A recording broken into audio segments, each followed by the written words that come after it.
Assalamualaikum. Okey, cikgu nak murid-murid rujuk muka surat 79. Kita tajuk dia hubungan makanan dengan proses fotosintesis. Okey, cikgu harap awak semua dah tengok video yang pertama cikgu bagi yang link YouTube tu. Okey, sekarang ni kita tengok macam mana makanan ni ada berkaitan dengan fotosintesis. Okey, pertama sekali cikgu dah cakap, iaitu dalam rantai makanan ataupun seratan makanan, dia mesti bermula dengan pengeluar, dan pengeluar tu ialah tak lain tak bukan hanyalah tumbuhan sahaja. Kenapa? Sebab tumbuhan sahaja yang akan membuat makanan sendiri. Macam mana dia makanan sendiri, tumbuhan makanan sendiri, iaitu melalui proses fotosintesis. Kamu dah belajar waktu tahun 4 dulu, proses fotosintesis, macam mana tumbuhan dia membuat makanan sendiri dengan adanya cahaya matahari, karbon dioksida dan air, kan. Okey, jadi sekarang ni dalam hubungan makanan ni kita tengok macam mana perpindahan pengaliran tenaga lah. Contohnya kalau kamu tengok kat sini, okey, ini dimakan oleh sayur tu ialah dia pengeluar sebab dia menjalankan proses fotosintesis. Jadi ada banyak tenaga pada sayur tersebut. Itik tersebut akan mendapatkan tenaga daripada makanan dia. Apa dia makan? Dia akan makan sayur tersebut. Okey, jadi bila kita makankan kan untuk dapatkan tenaga. Okey, jadi bila itik tu dah makan, dia ada tenaga. Okey, seterusnya ular pula akan makan itik tersebut. Jadi kenapa dia nak makan itik tu? Bila dia makan itik tu, dia akan dapat tenaga lah. Dia dapat makanan. Makanan ni akan memberikan tenaga kepada kita. Okey, itu ialah secara ringkas. Okey, baiklah, seterusnya cikgu tengok muka surat sebelah. Okey, kita tengok satu-satu. Okey, ni tengok, ni ialah ekosistem di sawah padi.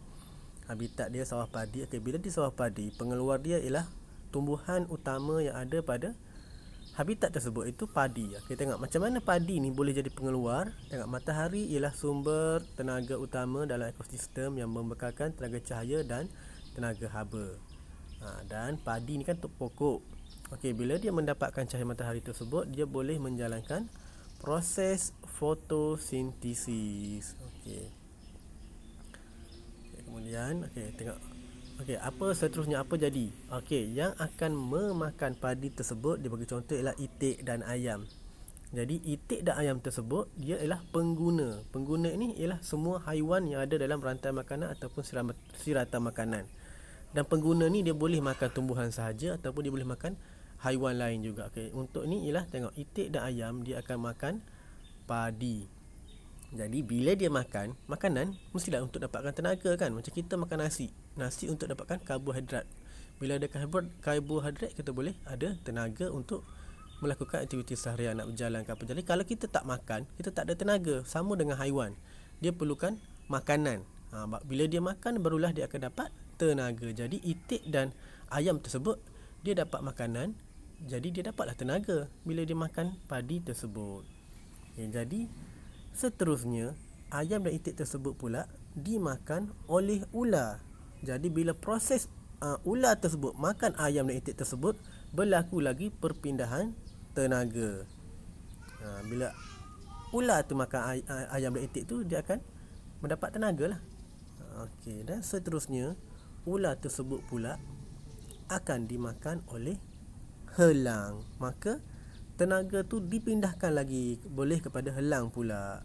Jadi bila helang pula yang makan ular tersebut, helang tersebut pula lah akan mendapat tenaga. Jadi hubungan tenaga ni dia akan bermula daripada pengeluar pergi pada pengguna pertama, pengguna kedua, pengguna ketiga. Okey, pengeluar ialah tumbuhan.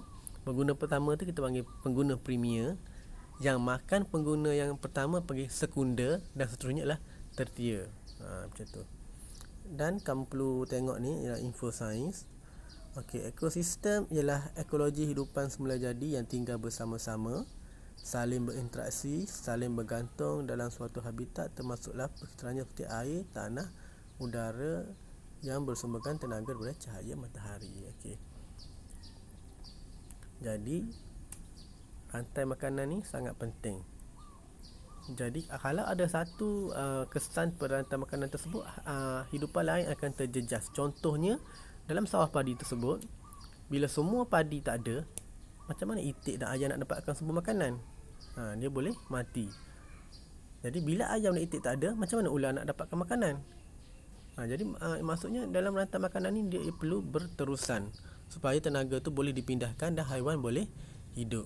Dan bila ada satu haiwan yang mengalami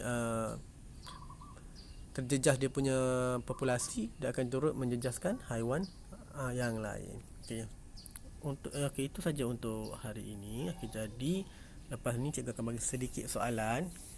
Cuba salin dan jawab. Kalau tak faham tanya cikgu, nanti cikgu akan tolong.